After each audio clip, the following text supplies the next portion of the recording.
set this up for me. Why would the president be opposed to lifting the ban of exporting oil? I mean, shouldn't we be able to sell our goods to whomever we like? Well, if we could have had some Lady Gaga poker face music coming into this segment, I think it would have been appropriate. I think what's going on is the president is really trying to set the stage for some kind of deal on crude exports.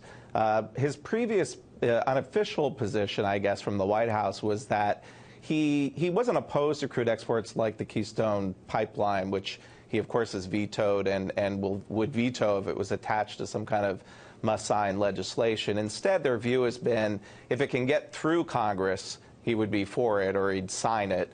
But I think their view, that was a couple of months ago, I think their view was that it probably could never get through Congress. So now they're faced with the prospects of, bills being voted on the House floor at the end of the month and in the Senate sometime later this fall as well. Well, what's the issue here for real? I mean, are people concerned that exporting our crude would then somehow drive up prices for American citizens at the pump because we'd have to pay more to import crude from, well, pretty soon Iran and other countries? Well, really, the rationale against it, or at least moving more cautiously, even among Republicans in Congress earlier this year, was any kind of potential impacts of gasoline prices. But we've had about a dozen independent studies, including one from EIA about a week ago, which said there'd be very little impact, if anything, and it could perhaps lower gasoline prices. And now, of course, we've got gasoline prices heading below $2 a gallon. So I think concern about gas prices is not really it. What really changed the political calculus in Washington is the Iran deal.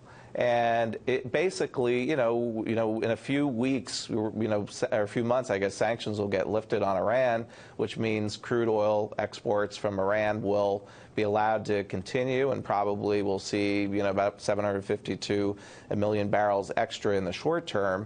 But yet, the U.S. ban remains in place. I think that's a politically indefensible position. It's what really moved Congress to be more aggressive in pushing it. And of course, the Iran deal is something that this administration and the president is championing. So I think for the same reasons it's forcing Congress to take action, I really don't think the White House, when they're presented with a bill, would veto it. Sure. And it's very important to recognize that the statement at the White House yesterday was just that we don't support the House legislation. We prefer the Commerce Department to do it. It wasn't a veto threat.